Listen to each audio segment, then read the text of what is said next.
this recorded? It will be. Oh, it will be. We'll actually be live.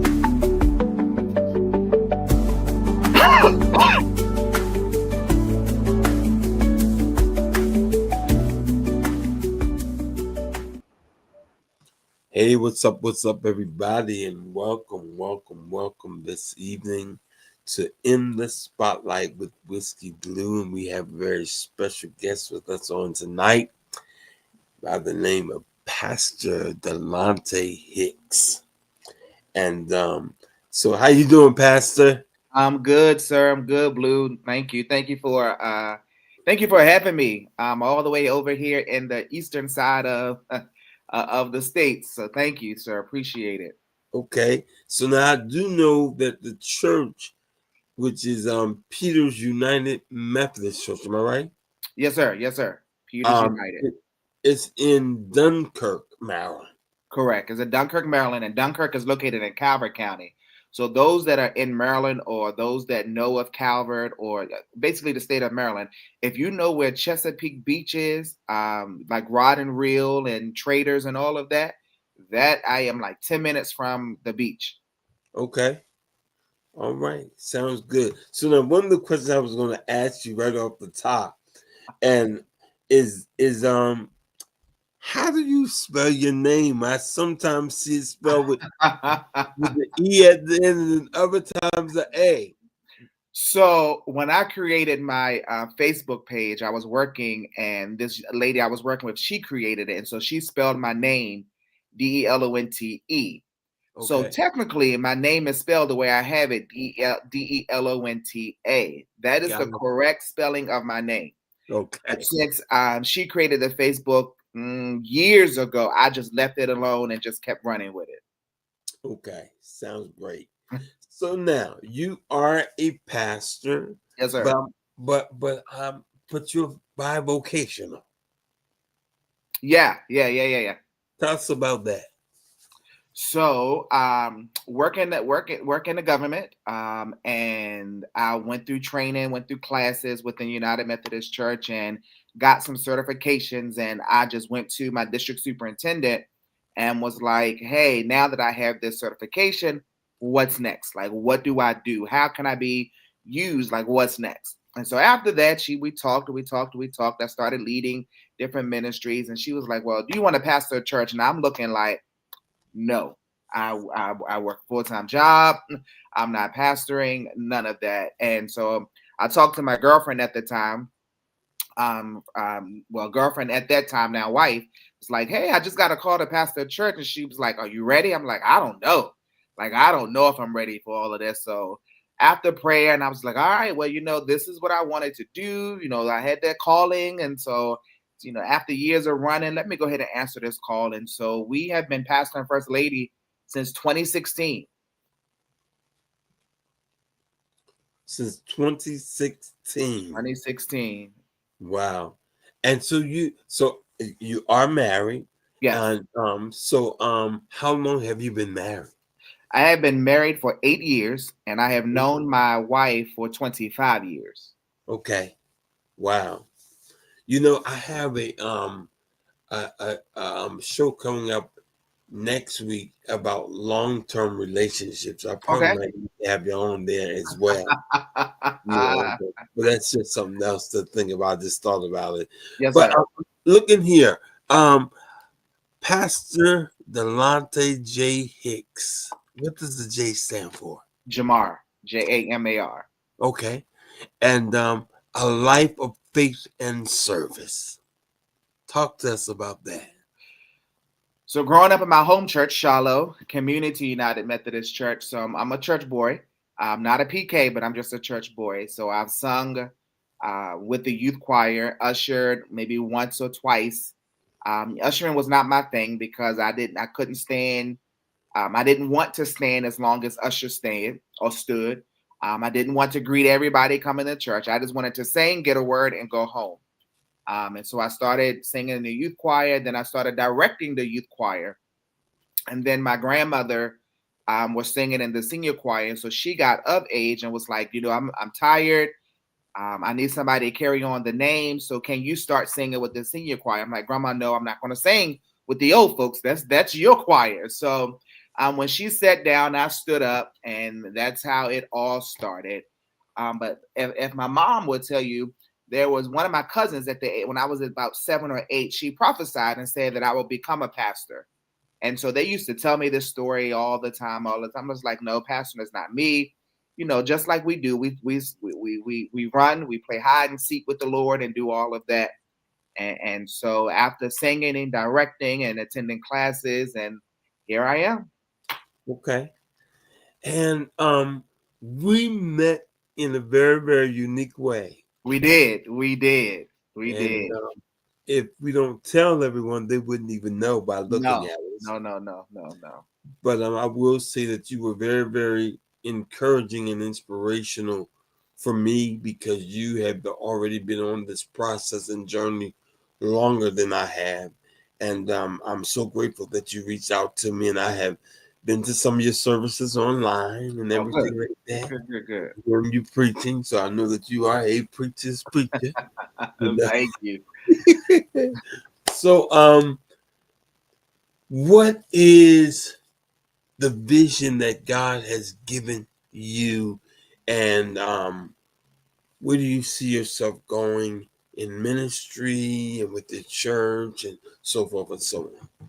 So my heart is always youth and young adults. That's my heart. If you talk to my wife, my family, they would tell you I love young people, and I love young people because I once was young, right? And I did this church thing, if you will, um, and it's more to just coming to Sunday school, right? It's more to just um, being pushed to sing in a youth choir. It's more than just coming to youth events. It's more about finding who you are. And so if we don't hear the young people, if we don't hear the young adults, and if we don't meet them where they are, then we lose that generation.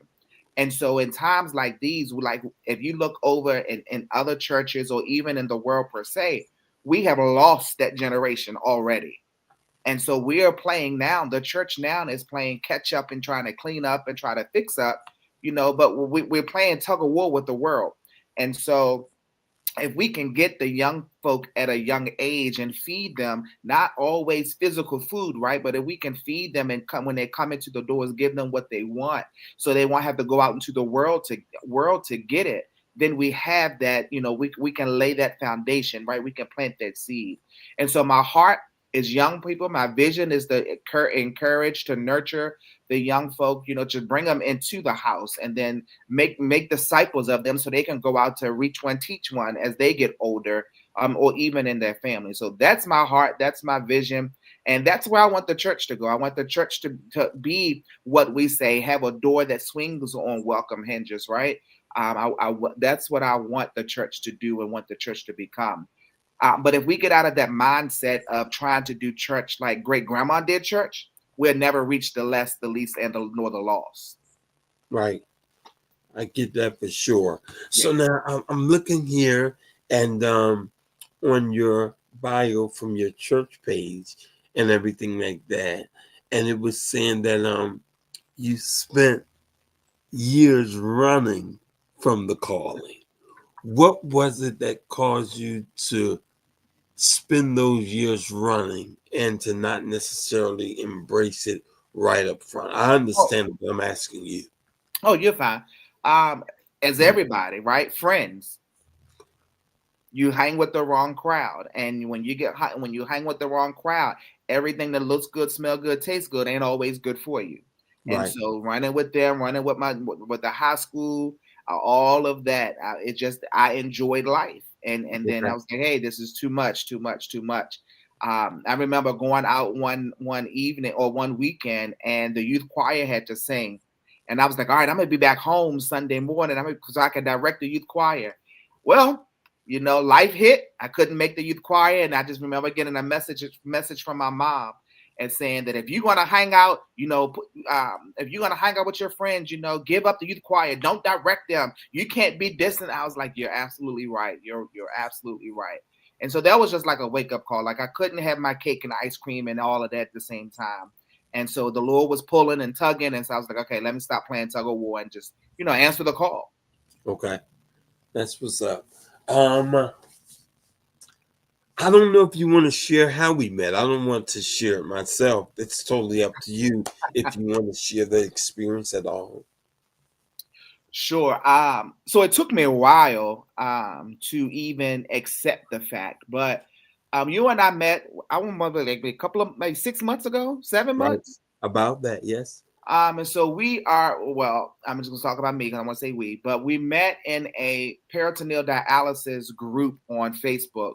You posed a question, and then that's when the conversation started. And for me, I had been on PD for 4 years. May of 21 is when I started peritoneal dialysis. When I got the call that I had to go to the hospital for dialysis, I told the doctor, "You got the wrong person. I'm too young. I'm not old enough. Dialysis is for old people." And he was like, "No, you need to go." And so I called my wife. I'm boohooing on the phone. My mom, we go to the hospital and didn't have to do peritoneal dialysis. I had to do emergency dialysis. Wow. And so I had to do emergency dialysis first. And then the next day we did the PD catheter and all of that. But I never had any of the symptoms. I never had swelling. I never had whatever. What I never had any of that. And so my notification was through blood work, and he Okay. was like, "Hey, your blood work, your kidney functions, and all of that." And so, and just like I'm again just talking about me, he called. I'm ignoring. I hear him is going in one ear and out the other because again I'm young. So what does dialysis have to do with me? I'm too young to go through this. And so he was like, "Hey, you got to go." And so that's where I am 4 years down the road. And so that's where you and I met with the peritoneal dialysis group on Facebook, which is a very, very good group. You learn a lot from different people. You make friends, and that this is where we come in at. Right. You are encouraged, and and the things that you learn, you can pour back into somebody else. And so I'm always on that page looking and scrolling, and oh, maybe I could try this or maybe to try that, but that personal analysis group is very good because again, look at us. We built a friendship out of that. We may not talk all day Right. or every day, but when we do talk, we don't miss a beat. Exactly. Exactly. So now, you said you ended up doing emergency dialysis, so that would have been hemo, right?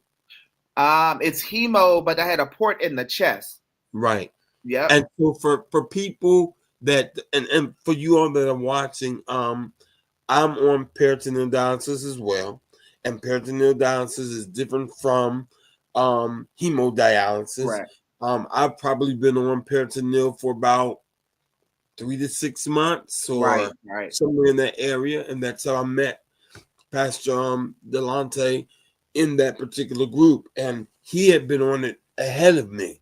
So it was good having him in my life because I was suffering a lot of anxiety Yeah. about doing it at all. But he had already been started on it. So, Right. Pastor, kind of share with those that don't know what exactly is peritoneal dialysis as opposed to hemodialysis. So hemodialysis deal with the blood, and so you are at the centers, the dialysis centers, and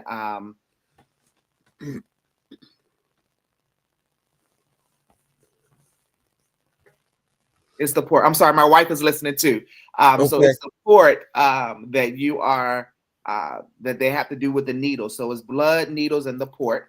okay, With when you're doing hemodialysis, with PD dialysis, is a lot gentler on the body, and you deal with solution. And so you have your catheter, which is surgically in the abdomen area or the stomach, lower stomach area. And so you just connect with the solution, and your dialysis is done throughout the night. So it runs throughout the night versus you sitting still for 4 to 6 hours, 3 to 4 days a week, or whatever you have to go. But for PD, you're doing it every night, all night, depending on your treatment, 8 to 9, 10 hours. Again, depends on your treatment, okay, whatever treatment you need. So for me, my treatment is 9 hours a night. okay. And mine originally was 8. Okay. And about 2 weeks ago, they dropped me down to 6 hours. Oh, well, praise the Lord. However, I went to them today, and they're going to look at that because it's possible I may have to go back up to 8. Okay, But okay, they okay. said they're going to leave it there for the moment and see. I did like a Normally, I do the adequacy test. I think Yes, every 3 months. yes, yes, But yes. they ended up doing the adequacy test on me last month, and then because they dropped it, then last week, today I did another adequacy just Yeah. 2 weeks later. So I'm waiting to see what that's going to be like, and that's probably going to determine whether I stay on 6 hours or whether they end up having to increase me Okay, okay. I'll to be the praying with you 8 hours. and for you. Yeah, I hope I can stay on 6 because I love those 6 hours and not those 8. But the reason why they had put me on 6 was because I was getting enough dialysis, but I was using the yellow bag 1.5 dextrose and the green bag as my secondary because I Okay, still urinate so much, correct. right? Okay. But because of that, I was starting to cramp. Oh, So the green bag, even as a secondary, was pulling too much fluid off of me, or I wasn't getting enough fluid okay, okay. in me, water rides and stuff like that. So I was suffering from cramps. So that's the So thing about PD as well. That they're going to continue to play with your solution to find the right solution for you. I remember them doing that to me, and I had to add. Sometimes I had to add a extra exchange throughout the day to help with the dialysis. So now I just do my. I still have to do an extra exchange 4 to 5 hours before I hook up to the machine. But other okay, than that, you're absolutely right. They're going to keep playing with it until they get it right. got you. So now, being a pastor, because a lot of time people don't think that we go through anything, that everything is just so well. Did you go through because I went through the anxiety. What was that like for you having to start this whole process? So everybody is different, right? Everybody is different. And my wife would tell you that I show no emotions. I'm just, hey, it is what it is type person, kinda. Um, but no, I didn't have any emotions. I was just quiet through the whole process, trying to one understand what dialysis is, two trying to understand the process of it all, and three, what in the hell is going on, right? That's what I'm trying. That's what I was trying to figure out. Um, but no, I don't think I really went through any of the anxiety or emotions, or I just quiet. Okay. Um, so, was it a lot or is it a lot? Absolutely. Is it a life changing thing? Absolutely. And so if you're not staying on top of yourself, right, knowing yourself and knowing the treatments and knowing your body and all of that, then and having a helpmate or family, somebody with you, it can become overwhelming. And, Okay. and so, but once you get the process down, just like anything else, right? Once you get the process down and understand it, then everything begins to flow. Okay. And I think that's what happened with us. Once we understood, all right, this is what we have to do. Excuse me, this is how we have to do it. If we just continue to do it this way, we'll be fine. And so throughout the whole 4 years, talking to my nurses and everybody, infections are one of the things that they always watch out for, watch out for, watch out for. And I'm thankful. Had two mild, I wouldn't even call them infections, but two mild infections. And other than that, out of 4 years, um, yeah, you got to stay on top of yourself. Cleanliness Okay. is key. Okay. Got you. So, because I know for me, because there's so much that's going on in my life, and when I found out they were trying to get me to start dialysis years ago, and Mm, I kept pushing it off. Finally, this year they scheduled to do to insert the catheter, and I was at the point where I was like, yeah, I have sung all of my life, but I had a stroke back in 2019, okay. and my life as I knew it totally changed for me. Hmm. But I was so used to singing and traveling all over the world and everything like that, and then to lose my voice and have that stroke that affected my voice, it affected my livelihood in a major, major way. And the unique part is that as a singer, um, people invited me to come preach, but because I was a recording artist, you know what I'm saying? So they didn't want to pay me as a recording artist. They So want they to pay invited you me to as a come. preacher. Right. Which meant that I didn't charge them. You know what I'm saying? But they expected that when I got to them that I was going to sing my songs that I recorded. Mm-hmm, mm-hmm. So when I had the stroke, I lost value to others, if that makes any sense. Mm-hmm, mm-hmm. So I had to pivot. And what I ended up doing back in 2000, this year when I was supposed to have I canceled getting the catheter surgery. Because I was like, I have lived my life, I have traveled, I've enjoyed life. I asked my nephrologist, said, if I don't do nothing, how much time do I have? Well. She said, maybe about 2 years. I said, well, I'm just going to live out the rest of my 2 years. And when it's time and God calls me, I'm ready. Mm-hmm. As far as that's concerned. And that was where I was. So I canceled. And I wasn't even go through it at all.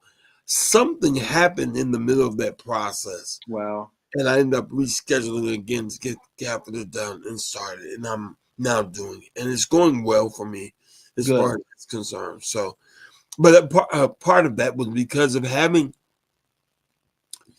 people like yourself who had the lived experience. Mm-hmm. You know what I'm saying? I'm so used to being the one to encourage everybody else. And now I was in a situation where I needed to be encouraged.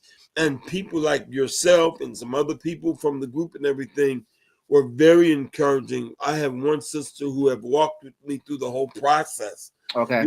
We do support meetings. We start on Wednesdays. We meet every Wednesday. And she was ahead of me by months and stuff. And it was just great knowing other people who were already, I'm not used to that because I'm used to giving and not having to depend on other people. But you all really helped me through that process. I definitely want to say thank you very much for that. You're welcome. It takes a team. Yeah. It really does take a team. It does. Hey, what's up, Pat? Pat says, I'm glad I changed my mind. And I'm thankful to God for you, Pastor. What do you have coming up at the church? What is that? We're in November. I won't be there Sunday. I'm preaching in Baltimore for 150th church anniversary for one of my colleagues. So I'll be in Baltimore on Sunday. I am now not transitioning out of the church, but I'm transitioning to have my leader step up, because when I get that transplant, right, I will be taking a step back anyway. And so now that I am in the process, now that I've been approved for transplant, now we're just waiting to be listed. I don't want that call to come and nothing's in place for the church. So I'm kind of transitioning, taking a back seat and letting my leader step up. And so I'm preaching. I don't think I'm preaching anymore this month at my church. But December, we have a whole month plan of activities. The first Sunday was our all white Sunday. Second Sunday is our ugly sweater Sunday. Third Sunday, we're doing red and green because, again, we have the Christmas is that same week. And my youth we're having a youth Christmas party at the skating rink that evening. And then the fourth Sunday, we're just going to do holiday casual outfit as we prepare for the new year. But what we're going to do differently this year is a Blue Christmas. Okay. So we're going to do the Blue Christmas on December 20th. And so whoever's watching, if you're in the Maryland area, in the Calvert County area, December 20th at Peters United Methodist Church, 2785 Cheney Road. If you're not busy, come out at 6 p.m.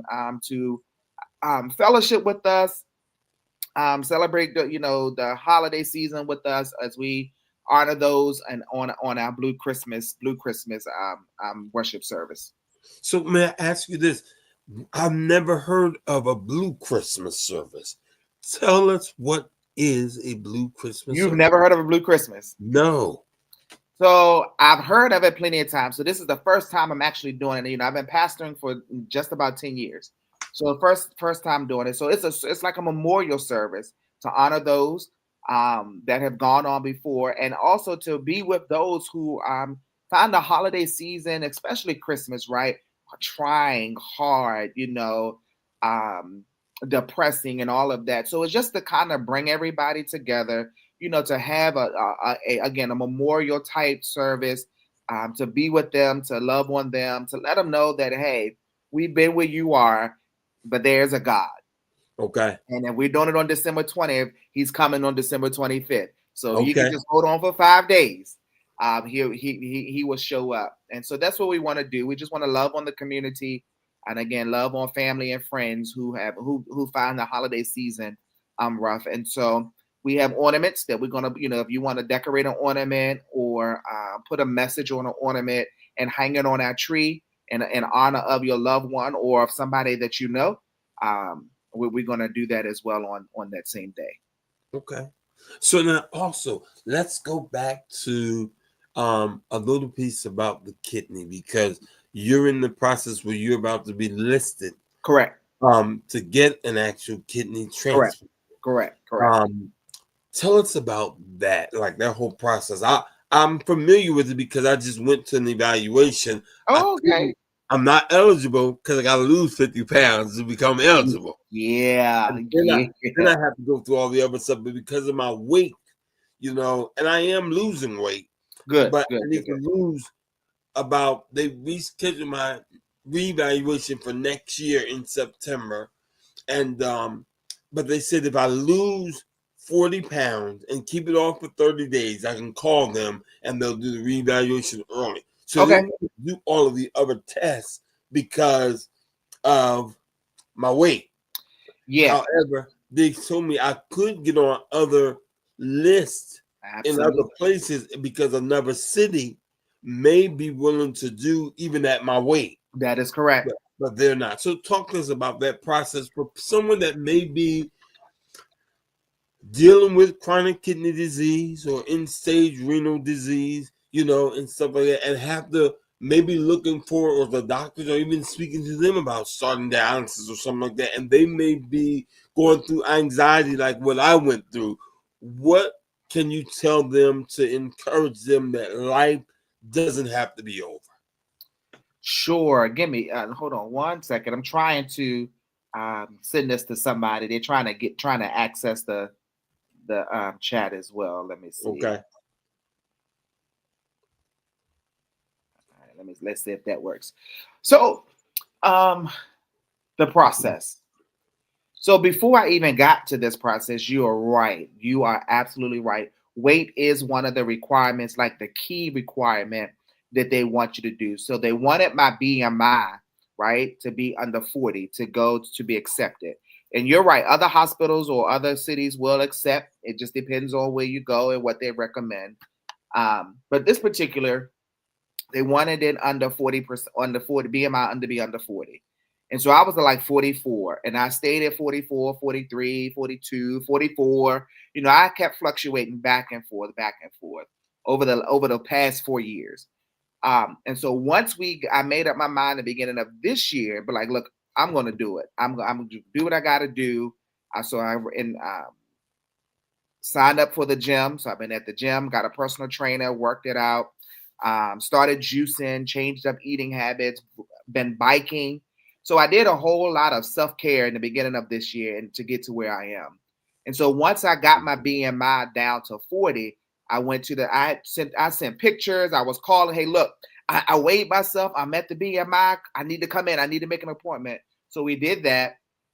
And then the referral comes from your nephrologist to the transplant team or the transplant coordinator.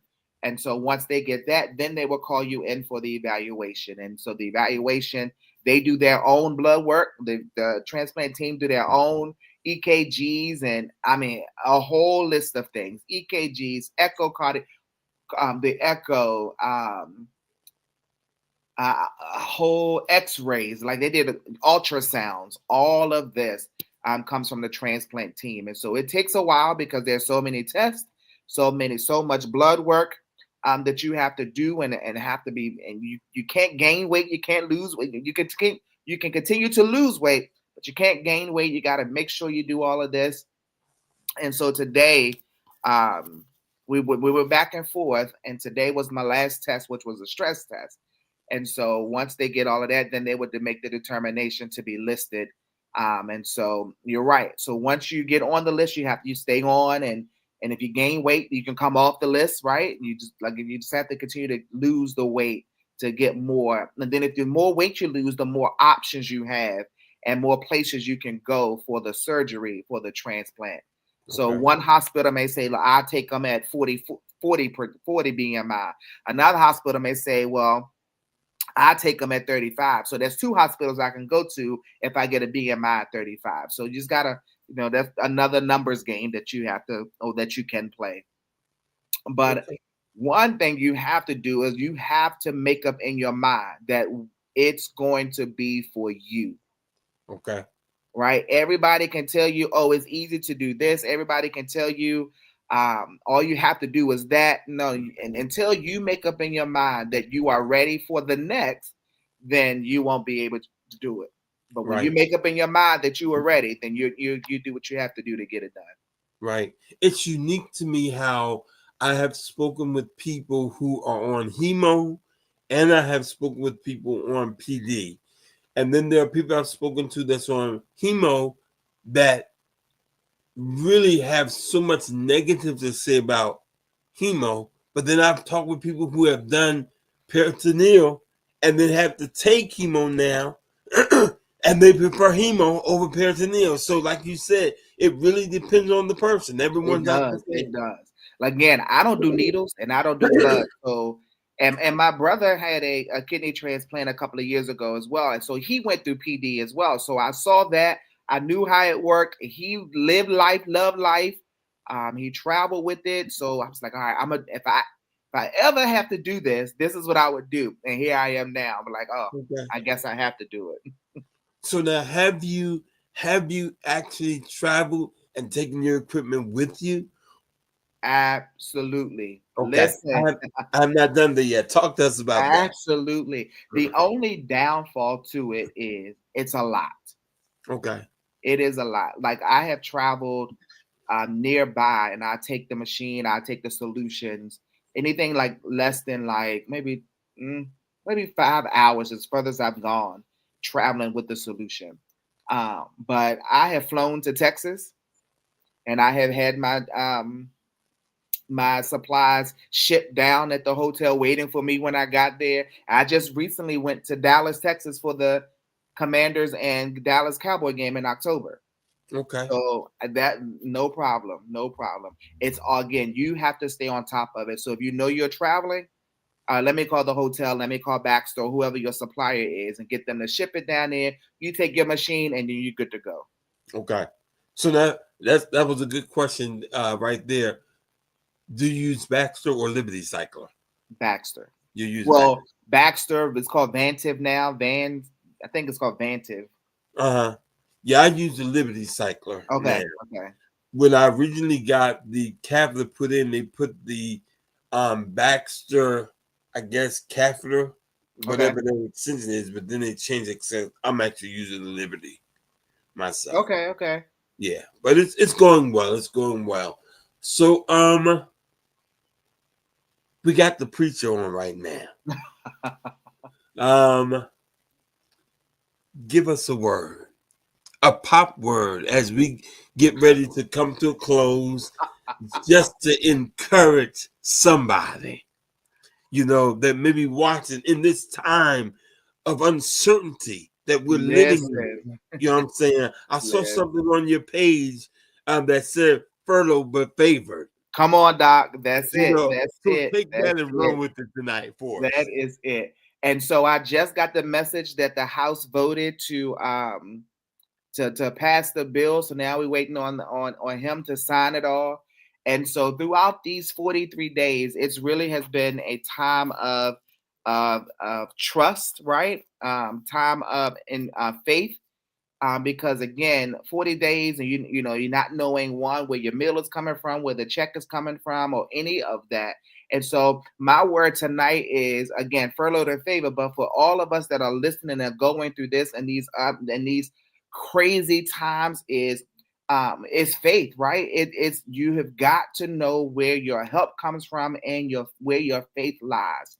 Your faith cannot lie in the Senate, your faith cannot lie in the House, your faith cannot lie in the Speaker, your faith cannot lie on the president. It cannot lie in any of that. Your faith must lie in Jesus the Christ, because his word tells us that he would never what? Leave us nor forsake us. So even in these times we're traveling and we're living right now, God's word is still sure and true.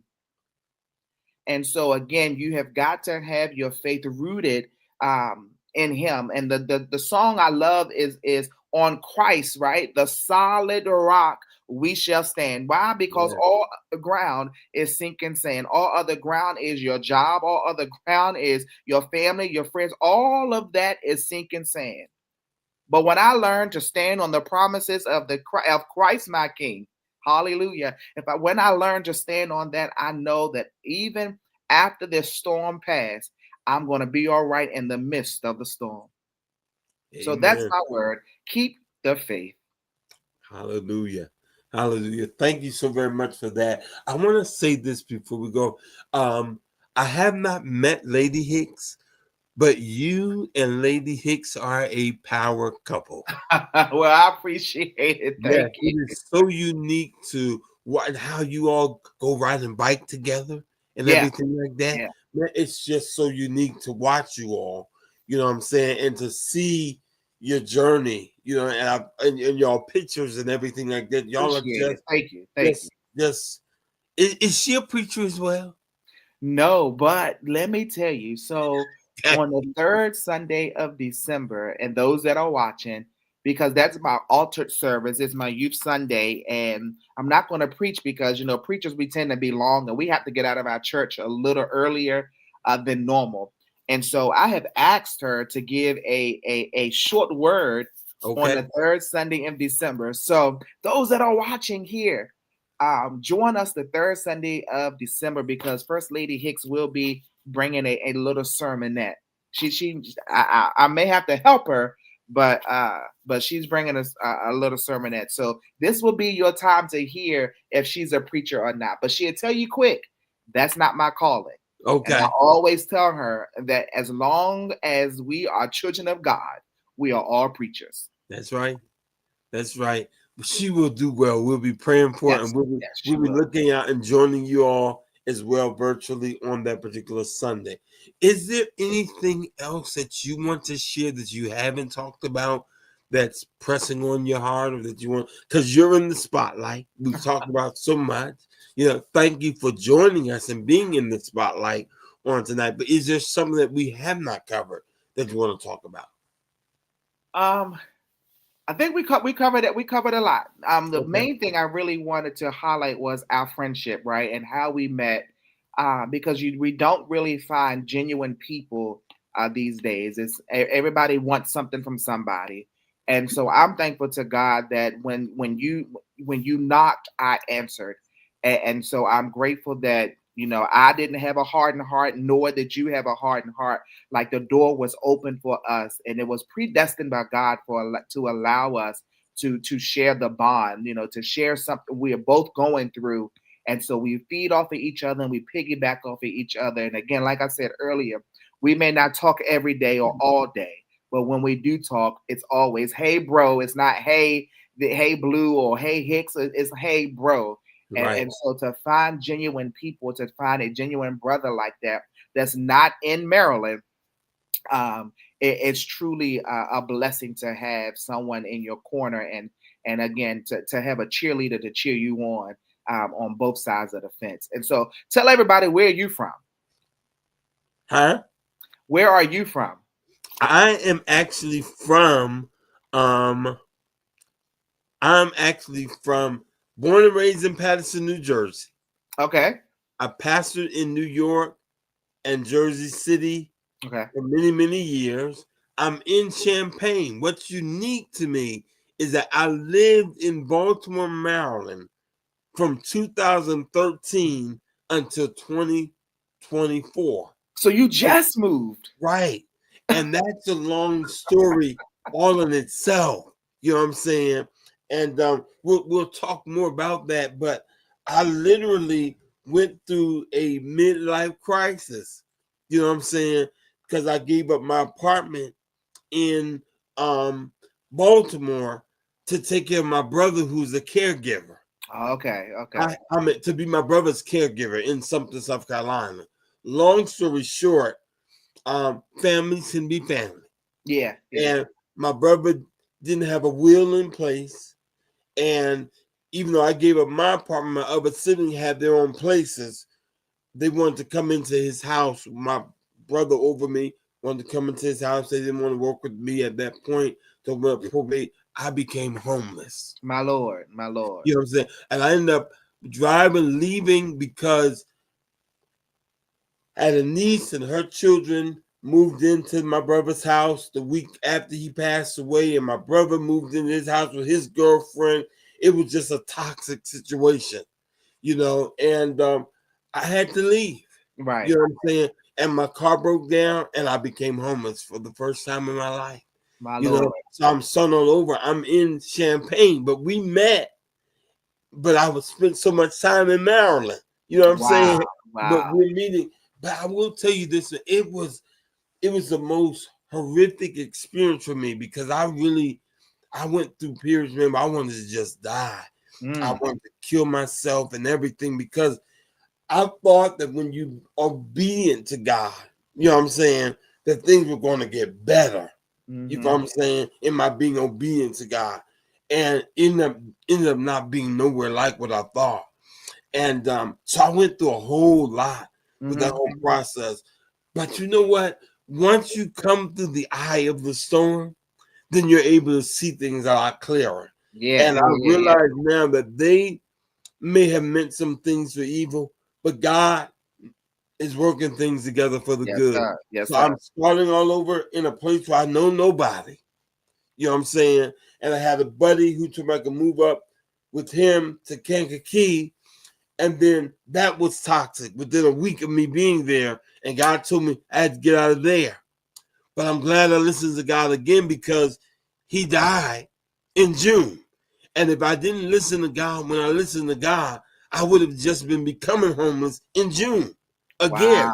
Wow. But I'm in a place here where I'm able to stay for 2 years, and I'm applying for housing and all that stuff and getting my life back together and back up on my feet. I'm driving for Uber now and doing things, but I'm in a place I can do. So God is just good. You know what I'm saying? Good. That's But good. I didn't see God as being good at first. I was saying, okay, I'm having issues with you, God.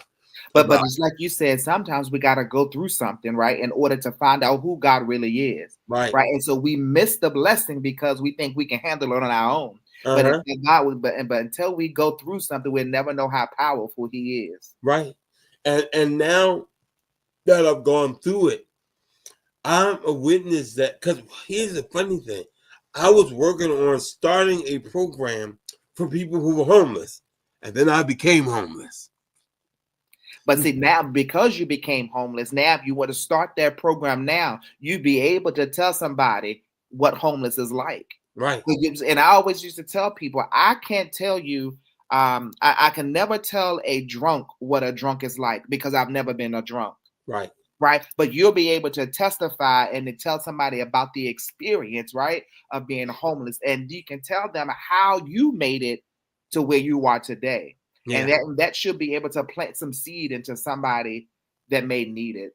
Right. I just saw a message come through. What's the name of my church? So the name of my church is Peter's United Methodist Church. Peter's United Methodist Church, and is located in Dunkirk, Maryland. So if you're on Facebook, you can Google Peter's United Methodist Church. You'll see us. We go live on Sunday mornings at 11:30 a.m. Eastern Standard Time. Yes. And definitely you all will be blessed by attending the services. And like you said, and you're so right about I learned resources now that I will be able to even give to, and I have given to other people, that just because you can have a home today and something can happen and you can be homeless today as well. You can wake up in a home and be homeless end up becoming homeless on the same day. Right. But there are resources out there, and it may not be easy, but there are resources, and I'm able to help people and help them to navigate that process. Yeah, yeah, I yeah. didn't have anyone to help me through the process Mm, and to mm, learn how to navigate, but I had to learn on my own. You know what right, I'm saying? right. But I promise you, man, it's been a wonderful, it's been a hurting experience. It was painful, but it's been a wonderful. It's been But like look at a bittersweet situation. but look at Job. Yeah. Come on, Pastor. And I'm not going to preach tonight, but if you look at Job, what happened to Job? Curse your God and die, right? Lost it all. And look at you to tell somebody, yeah, I lost it all. I was homeless, family came in and family did this, but now look at I have a spotlight show that I'm doing. I'm driving for Uber. I have a car, right? Dude, I'm getting my stuff back. Yes. So, you continue to stand strong and you continue to keep the faith. But the one thing I do want to say is when you were talking about family, and I believe some of our family is watching tonight as well. But one thing about family is for me, for my family, uh, we do have our differences. Don't get me wrong. We do have our differences. But what we do not do, we don't dwell on those differences. If you call and say, hey, I need, my family will show up just like that. And so that was because of my great grandmother. She lived and we had 5 generations when she was alive. And so that's because grandma was Big Mama. And everything happened at Big Mama's house. If you needed a place to stay, you went to Big Mama's house, right? If you needed some chicken, you went to Big Mama. So we had no problem or no family issues or family drama because Big Mama was always there to tell us that family is all you have. And so I thank my family for watching. I thank my family for the support because I don't go through this alone. And again, the wife is amazing.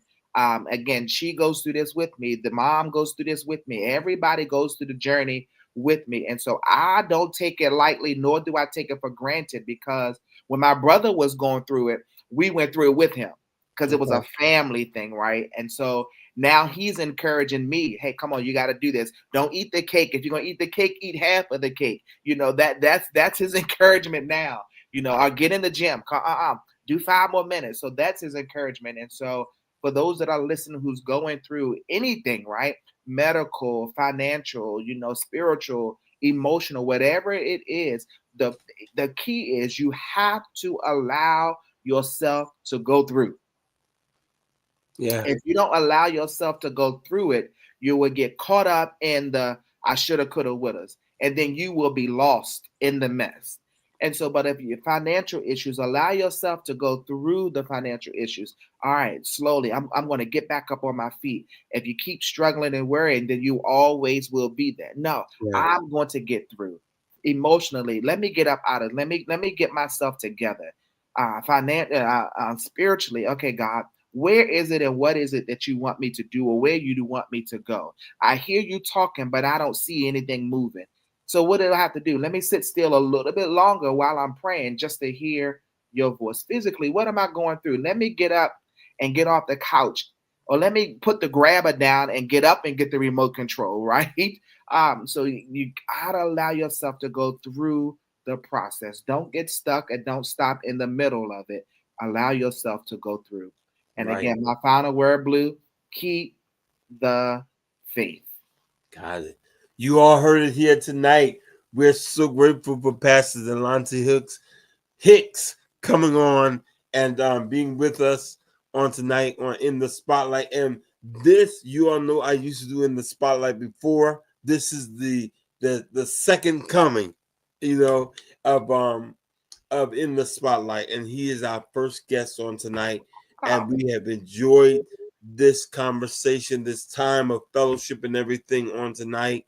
And as he said, keep the faith, keep the faith, keep the the faith. faith. All right. So remember, his church is in Dunkirk. Give us that address one more time. Dunkirk, 2785 Cheney Road, Dunkirk, Maryland. 2785 Cheney Road. All right, y'all. You heard it here on tonight. You have been here for In the Spotlight with Whisky Blu and our special guest, Pastor Delonte Hicks. And we're so grateful for you, sir. Bless And you. Thank we look you. forward to that. Listen, you can come back on anytime if you ever have something that's coming up at your church that you want to talk about. You have this platform is open to you. All right. Thank you. Appreciate it. Thanks for the invite. Thank you. All Thank you. right. You got it. I'm going to end the live stream. Everyone that have watched, please like, please share. For even those that may have not watched us live, they can still watch us afterwards. Please like and share. Place your comments and all that stuff. And I'm going to end the live stream, and I'll talk with you just after I do that, Pastor. Yes, sir.